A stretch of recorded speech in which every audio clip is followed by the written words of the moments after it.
A soldier returned home after 6 months of relentless service on a foggy, gunpowder-spattered road across the border.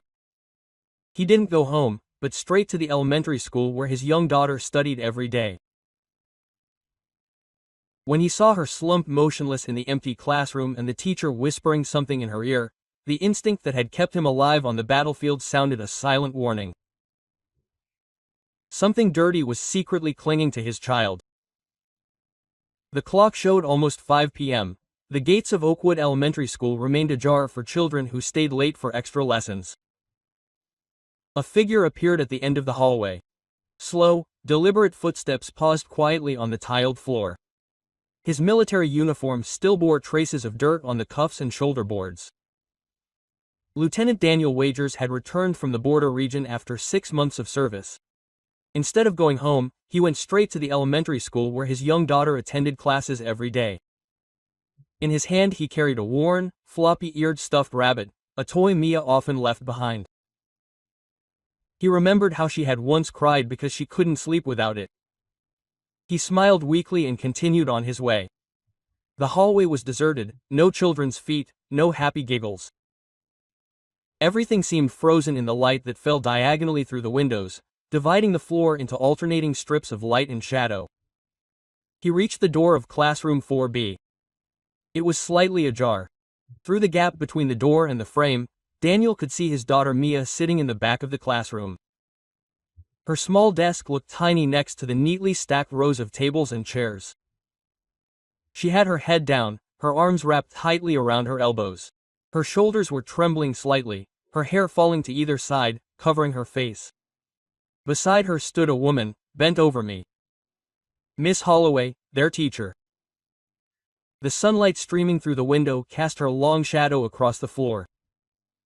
Daniel could clearly see that she was whispering something in his daughter's ear. Her hand rested on Mia's back. Daniel carefully pushed the door open. The hinge creaked softly, like a school sigh, too tired to warn anyone. Mia started and looked up. Her eyes were red-rimmed, her gaze was confused, afraid. Then, as if an invisible switch had been flipped, she forced a smile. "Dad," her voice was a whisper. Daniel rushed over. "What's the matter, honey? Is something wrong?" Mia shook her head immediately.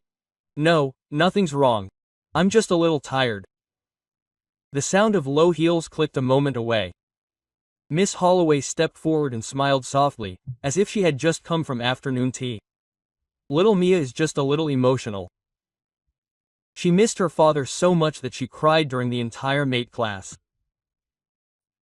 And then she struggled with a difficult task and couldn't seem to solve it." She leaned down gently. Her hand stroked Mia's back. "I just wanted to comfort her." Daniel looked at her. The teacher looked to be in her 40s, with softly coiffed brown hair and bright red lipstick. Her demeanor was impeccable, her eyes filled with the confidence of someone who had been teaching for many years. But for a brief, fleeting moment, he saw that smile falter. Like a mask that slipped slightly but then immediately snapped back into place. He nodded and said nothing more. He leaned down and took Mia's hand. "Let's go home, darling." Then he turned to Miss Holloway. "Thank you for taking care of her." The little girl gripped his hand tightly, not with her usual joyful enthusiasm, but with the grip of someone swimming in deep water and finally touching something solid. As he left the classroom, Daniel looked back. Miss Holloway was still standing there. Still smiling, but her eyes were no longer gentle. They were the eyes she had honed over the years to control others, with a soft voice and an inscrutable gaze. On the way home, Daniel spoke to his daughter. His voice was as light as a breeze in the forest, the way one speaks to a child recovering from a fever. "Daddy is back. Are you doing well lately?" Mia nodded. Her eyes were fixed on the window. "I'm so glad you're back." Daniel narrowed his eyes. The little girl's gaze did not meet his, but slid past him, as if she were afraid to touch something that might break. He placed his hand on her shoulder and stroked her gently. Her body tensed for a split second, then relaxed. He asked no further questions. He had experienced ambushes in places that were as cold as bones. A soldier's intuition told him that something was wrong. Nothing at all was right that evening. Mia went to bed early. She curled up like a leaf and hugged the stuffed rabbit to her chest. Daniel stood in the doorway. The light from the hallway cast a soft glow on his shoulders. He didn't go in, only saw Daddy's back. "You can rest assured." No one answered. Mia moved her lips, stirred in her sleep. Daniel watched his daughter's small figure in bed. The intuition that had saved him from mines, bullets, and deadly traps beat in his heart. Slow, targeted blows. She was lying, and his daughter was afraid of something he hadn't seen yet. 3 weeks before Daniel's return, the mornings in the second-floor apartment were always eerily quiet. The first rays of sunlight filtered through the curtains and illuminated the old patterned carpet. Kara, Mia's aunt, entered the small room with a cup of warm milk. "Mia, wake up, darling." Her voice was soft. The 9-year-old lay facing the wall. There was no answer. Clara put her hand on her niece's shoulder and shook her gently. Mia turned around, her eyes still puffy, the circles beneath them pale but distinct.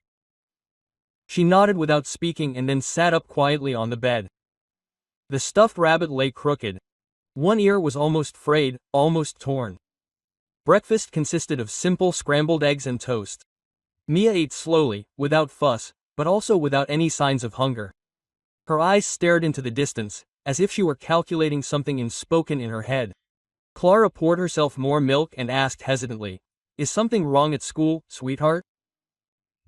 Mia looked up for just a moment and then shook her head. "I just miss both Mom and Dad. I wish Mom was the one to teach me." Quote. Clara fell silent for a fleeting moment. She saw the image of her deceased sister reflected in the child's eyes. Identical eyes, round, black and always with a hint of lingering sadness. "Your mom would laugh if she saw you hugging that bunny like that," Kara said softly, trying to keep her voice cheerful. Mia didn't answer. As she prepared to leave, she quickly and discreetly stuffed the stuffed bunny into her backpack. Clara saw it, but said nothing. In the car, Clara glanced in the rearview mirror. Mia leaned her head against the window, her hands wrapped around the straps of the backpack in front of her chest, as if she didn't want to unravel. Clara opened her mouth to ask more, but then stopped. Maybe it's just awkward childhood stuff, she thought. At that age, you can be easily sad, easily angry, easily imagine things. Oakwood Elementary School, 7 a.m. The school hallway was a hive of activity with the sound of shoes and children laughing. Miss Holloway stood outside classroom 4B. She wore a light blue dress, low heels, and held a clipboard in her hand. Her face wore a standard smile that every parent would recognize. "Good morning, little Mia." Her voice was sweet as syrup. Her hand rested on the girl's head, stroking it lightly, as if she were petting a well-behaved cat. Mia bowed her head and quietly entered the classroom. Clara watched from outside through the gate, then turned the car around. She felt only a thin layer of mist on her chest. But as soon as the parents had left, the classroom seemed to transform into another reality. "Get yourself really settled in." Holloway's voice was suddenly sharp, as brittle as rotting wood. "Whoever spilled the paint yesterday, step forward." The entire class fell silent. Mia walked slowly to her seat. Her eyes were downcast as she passed. Miss Holloway leaned down and whispered in her ear. "You walked as slowly as your mother. You are just like her." A finger with red nails pinched Mia's left side, lightly enough to make her wince. Not a bruise, but a numb burning sensation. Math class after o'clock. The whole class was working on an assignment. Mia looked at the worksheet. The numbers blurred. She bit her lip. The pen in her hand didn't move as Miss Holloway walked by. A long finger with a sharp red nail traced lightly across the back of her neck. A silent warning. Mia shivered. Her whole body shrank reflexively. M. Gomez, a student teacher who had been at the school for a little over a month, sat in the back of the class, watching. She She saw Mia flinch. The look in her eyes wasn't one of fear of a bad grade, but of being touched. She pulled out her notebook and began to write a few short, discreet lines. Clara arrived early that afternoon to pick Mia up. Mia waited near a small row of trees, her backpack pressed tightly to her body, her eyes as still as water in a lake after rain. "Are you feeling okay today?" Clara asked as the two of them got into the car. Mia nodded and said nothing more. The whole way home, the little girl just sat there quietly, playing with the ear of the stuffed rabbit, as if she had to hold on to something that wouldn't melt from her eyes. Night fell. Mia was asleep in the small room. The nightlight was glowing dimly. Clara went in to check on her, pulled the covers back around her, bent down, and gently stroked the child's hair. Then she stood up and quickly turned away. A thick pile of documents awaited her on the desk outside the door. The little girl stirred and mumbled fragments of words in her sleep. "Mom, don't go. I'm fine. I didn't do anything wrong." Quote. Clara stood silently in the doorway, still holding the highlighter in her hand, which she hadn't put down yet. These daring words were like a thin crack in her chest. She stepped out of the room and closed the door. In the living room, the tea in Clara's hand on the table was getting cold. The laptop screen was still lit, a series of unanswered emails, unapproved documents. She sat down, facing the window, where the dim yellow streetlights cast shadows of scattered figures. "Am I okay, or have I missed something?" She sighed softly, without an answer. All she knew was that there was a feeling in her heart. Grainy like a pebble in her shoe. Not painful enough to stop, but enough to weigh on her all night. She loved her niece deeply, but between work life and scattered fragments of responsibility, Clara could only care about her so far, and sometimes she wondered if that was enough. Wednesday afternoon, art class in classroom 4B. The midday sun streaming through the windows cast dappled patterns of watercolors on the desks. Each child drew freely, based on the theme of dream houses. Colorful strokes danced on the paper, mingled with giggles and the unmistakable smell of glue. Mia sat still, the red crayon in her hand, not touching the paper. A blank page was in front of her. In the middle of the table, the cup of water for rinsing the brushes sat dangerously close. The little girl's hand trembled slightly as she reached for the brush. Her eyes were still fixed on the paper, but the brush head turned to the side. The cup of water tipped over. The sound was soft, but in the still atmosphere it sounded like a gunshot. Water splattered on the paper. There were a few hissing sounds from below the table. A child said quietly, "It's me again. The teacher's getting mad." Miss Holloway stood up from the teacher's desk. No scolding, no anger. She walked past. Her expression remained unchanged, but as she walked behind me, she gave the little girl's hair a hard tug in a short burst, just loud enough for two people to hear. "Brainless idiot, just like your mother. Even death leaves trouble." Quote. Mia didn't turn around, didn't say a word, just a little bit on her lip. Soft whispers sounded from the surrounding tables. No one said it out loud, but the atmosphere became oppressive. The two children sitting closest moved their chairs to avoid the spreading water stain. But their eyes didn't look at Mia. They looked at the teacher, then they lowered their heads. Mia knew that. She always knew that sometimes silence hurts more than ridicule. The small hand clutched the cloth tightly. The damp cloth was red as blood. Mia's cheeks flushed not from shame, but because she felt like she was the only ink stain on a blank sheet of paper. Mia didn't cry. No one saw her tears. But in her heart a door had just closed again, the door to where people believed her or at least listened. In a corner of the classroom, a boy watched quietly. Aaron, 9 years old, quiet but intelligent. He sat at a table by the window, where the sunlight cast a thin golden streak. He hadn't intended to look at me, but when he saw the little hand tremble, he saw her mouth tighten until it bled. Then something suddenly shifted in Aaron. He glanced at Miss Holloway. She was still smiling, as if she had just said the gentlest thing in the world. The next morning, the infirmary at Oakwood Elementary School was busier than usual. A group of students were lined up for their regular height and weight measurements. Mia was near the end. When it was her turn, she stepped on the scale without looking at anyone. Her left wrist had a slight bruise, the size of her thumb, as if someone had grabbed it and pulled on her arm. Nurse Anna, the school nurse, leaned down and saw the bruise. "What happened here, Mia?" she asked softly. Mia paused. Her eyes flashed briefly, then she repeated it like a reflex. "I fell while running." Anna didn't ask any more questions, but as she entered the information into the chart, she checked the box for avoidance response and made a small pencil mark under the line. She requested further monitoring. These were all the events that had happened before Daniel's return. Everyone around them could see that something was wrong, but no one had enough evidence to say anything. People decided to keep quiet in order to continue watching. But now that Daniel had returned, he wouldn't let the truth rest, and his daughter was still suffering from the psychological scars. Early morning, the dew on the car windows hadn't quite melted yet. Daniel Wagas was sitting in the car. His gaze followed the gates of Oakwood Elementary. On the way to class, Mia shook her head. "It's okay, I can go in by myself." Daniel nodded slightly, but still followed his daughter's small steps with his eyes. As Mia walked behind the hallway, he didn't leave immediately. His hand reached up and turned off the radio. Silence was a soldier's native language. He got out of the car, pulled his baseball cap down low over his face. Simple casual clothes. A dark khaki jacket, jeans, soft-soled shoes.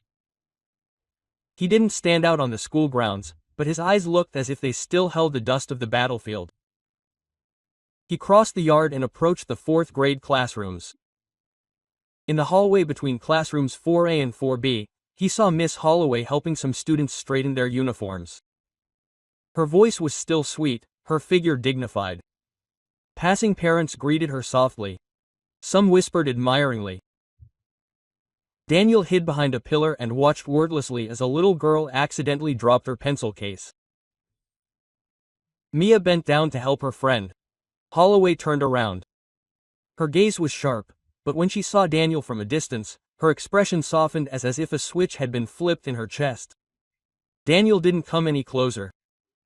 He only remembered it, her facial expression changing in less than a second. Words and body didn't match. Her posture was tense and controlled, like a soldier in training camp. An hour later, Daniel found a way to visit the school's medical office. He knocked on the door and smiled politely. Nurse Anna was sorting through paperwork. "Excuse me, I'm Daniel Wagers, the father of my classmate from 4B. Anna nodded. "Ah yes, she's a very well-behaved girl." "I'm coming by to ask about upcoming vaccinations," Daniel said in an even voice. "And I'd also like to ask something more personal." Nurse Anna looked up, her eyes a little wary. Daniel continued. "Have you ever seen a bruise or anything unusual on Mia? Bruises, scratches, or strange marks?" Silence, just a few seconds, but enough. "I know Mia's a sensitive child," Anna said in a low voice. "And I've noticed a few things too." Daniel leaned forward. "What exactly? Can you tell me more?" Anna opened a drawer and pulled out a health book. She opened Mia's name. Daniel saw 5 entries in the last 2 months. March 17th, scratch on right wrist. Primary fall. March 25th, bruise on left shoulder blade. Primary collision with a friend while jogging. April 3rd, redness around neck, suspected fingernails. April 9th, tired eyes, sleepy expression, weight loss. April 12th, bruise on left hand, faint spots. Student said, "I fell." I always ask carefully, but Mia just says, "I fell." It's always the same. I've marked it for follow-up, but Anna sighed softly. The school only takes action when there's clear evidence. No one acts without evidence. Miss Holloway is an important teacher. She's very popular. Do you think Mia is afraid of her? Quote, Daniel asked. Anna nodded slowly. Sure, yes, but she's very good at hiding it. Daniel left the office. His heart was heavy, as if he were carrying stones around his chest. On the way home, he called Clara. Have you noticed anything strange about me lately? The other end of the line hesitated. Why are you asking me this? Just tell me the truth. I've seen her have nightmares a few times. She misses her mother. Daniel didn't answer. His hand gripped the steering wheel. His gaze remained on the asphalt road. Outside, a flock of birds flew up from the power lines, like a renegade formation before a storm. That evening, he sat alone in the small home office. The wooden table was tidy, the desk lamp dimly lit. In his hand was the leather-bound notebook he still used on missions. The habit of writing down times, details, unusual symbols. On the first page he drew a timeline. March 17th scratches, March 25th blood agus, April 3rd redness, April 9th fatigue, April 12th blood agus. He turned the page and wrote. It all coincided with Holloway's class time. He circled Holloway's name in the middle of a spider web diagram. He drew branches around it. The clues to Mia were clear: physical marks, psychological abnormalities, avoidance of contact. Daniel leaned back in his chair, no longer just a father, but a soldier. This time the enemy was not wearing a uniform. He hid behind a smile in the classroom. Daniel decided to return, not to pick up Mia, but to uncover the truth. In the schoolyard, Mia sat huddled, motionless. Aaron watched her, then sat down next to her. Just as he was about to speak, Miss Holloway stepped out of the hallway, smiling, her makeup perfect. She stroked Mia's head. A cold, false gesture. Aaron heard the whisper. Just wait. That evening, Aaron sat at his desk. He played a recording. You're a disgrace to your father. Then Mia's soft sobs. He saved the file to a USB stick. The next day, he accidentally lost a piece of paper that said Mia Holloway audio evidence. Miss Gomez picked it up, looked at Aaron, she understood. After school, she knocked on the library door. I found this, she said, and put the USB stick on the table. Aaron just nodded. Then he plugged the stick into her laptop and played the recording. Miss Gomez listened quietly in her room that evening. She heard the file again, Holloway's voice, the sobs. Her hand trembled. It wasn't enough to file a complaint, but enough to shake her. The next day, she entered the school ward with the flash drive. Sister Anna listened, remained silent for a long time, then placed Mia's medical file on the table. Every bruise, every avoidance behavior. Everything documented, but never noticed. We need someone who believes us, Anna said. We need Daniel. They met with Daniel in a small cafe under the light of the setting sun. Miss Gomes handed him the flash drive, Anna the file. Daniel looked at them one after the other. I used to face enemies on the battlefield. Now I will not let the enemy behind my child go unpunished. When Mia's injuries coincided with school, Clara often lowered her head at night. Mia screamed in her sleep. Don't pull me, I don't understand this. Daniel opened his notebook. In the middle it said, hollow, surrounded by branches, bruises, avoidance, anonymous statements, psychological references. Another branch. Gomez, eyewitness, Anna and Clara's observations. We have patterns, witnesses, evidence, Daniel said. Anna hesitated. If we go to the principal, it will be covered up. Holloway has influence. Then let's move on, Daniel replied. Gomez said quietly, I contacted a lawyer from a child protection organization. Anna added that a child said she didn't want to sit next to me because Holloway often scolds her. Daniel nodded. I'll take care of it. At home, he wrote in his notebook, the truth is no longer silent. Below are gathering evidence, contacting a lawyer, sending a letter directly to the authorities. On Tuesday morning, Mia quietly got out of the car. Daniel whispered, Daddy stays a little while.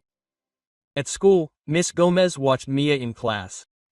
She seemed more composed, listening, taking notes. No more anxious looks. Daniel stood outside, quiet but alert. Holloway forced a smile when she saw him. At noon, Gomez sat down with me at the window. Quote, "The sun is shining nicely here, isn't it?" she whispered. Then even quieter. "Someone's on your side." Mia paused, slowly looking up, a hint of hope in her eyes. Later, Daniel apparently went back to the office, supposedly for his wallet. He discreetly dropped his key just as the door to conference room 2 opened. A voice whispered, "If you talk, I'll grab you by the throat." Holloway's tone was cold, no longer sweet. Daniel's fingers silently activated his recorder. "Children like you are easy to control. Their parents are distracted. No one will contradict me." Daniel squeezed the strap in his pocket. In his mind, the sounds merged with Mia's wounds. Visible and invisible. He stepped back, tapped his forehead as if he had forgotten something, and quietly turned off the recording. The file went to his private email, brief but relieving. 1 minute of audio was enough to end the fear that kept Mia and other children asleep at night. Daniel forwarded the recording to a secret chat group with Anna, Gomez, and Clara. Quote, "Hollow threatens students, no names, but the context is clear," he wrote. Gomez responded immediately. Quote, "I'll put it in the file." Anna added, "I know someone at the Department of Education. I'll send a summary." A report appeared on Daniel's screen. Psychological abuse in Class 4B. Report cards, medical notes, observations, everything was compiled. Gomez wrote, "I'll print it tomorrow. If the principal doesn't sign, you'll go straight to the authorities." Mia sat alone in the school cafeteria. Aaron came and sat down next to her without saying a word. Then he said quietly, "I heard she said you were stupid." "I don't believe that. I recorded it too." Mia wasn't shaking anymore. It wasn't scary anymore. He sighed. Later, Sophie, a student from 5A, approached Miss Gomez hesitantly. "She called me fat and said I was good for nothing." Gomez put a reassuring hand on her shoulder. Quote, "Do you want us to record it? With your parents' consent?" Sophie nodded hesitantly. That evening, Daniel met 4 parents in the tea shop. They all had similar experiences: humiliation, silence, fear. Daniel collected their statements anonymously but powerfully. The next morning, the school doctor received complaints. Former students came forward with similar stories. One boy wrote, "I'll never forget the way she looked at me, like a mistake." Principal Morton looked at Holloway. "We have a recording." Her smile froze. They suspended classes for him. When she got into her car later, she slapped the steering wheel in anger. For the first time, she felt afraid. In Daniel's apartment, Clara, Anna, and Gomez were sitting at the table. He wrote the last sentence. "Every child has a voice inside them. The adult's job is to listen." He cleared his throat and began. "This is an internal hearing, not a court hearing. But it can lead to disciplinary action. Miss Holloway, we have reports from parents, teachers, and medical personnel before us. Do you want to say something before we review the evidence?" Miss Holloway stood up straight. "I don't deny that I am strict. Children need discipline." A mother interrupted. "They called my child useless. He locked himself in his room for days." A father added that they pinched my child and called his mother mediocre in front of the class. Daniel handed the school administrator a USB stick. A recording. Holloway berated a child, called him a disgrace. Tears could be heard. Attorney Marks warned that recordings in class are not allowed. But Gomez replied, "Children need protection, especially when adults are not listening." Anna presented medical records, 8 injuries, noticeable psychological reactions, all in Miss Holloway's class. Clara spoke softly. "The child called for her mother in her sleep. I thought she was dreaming. Now I know it was memory." A committee member said that repeated behavior that harms students, whether directly or indirectly, is considered abuse. Miss Holloway remained silent. 2 minutes passed. She said nothing. Principal Morton closed the hearing. Miss Holloway is dismissed effective immediately. The file will be turned over to the ministry. She did not object, picked up her bag and left. The door closed quietly, like the end of something that had gone on too long.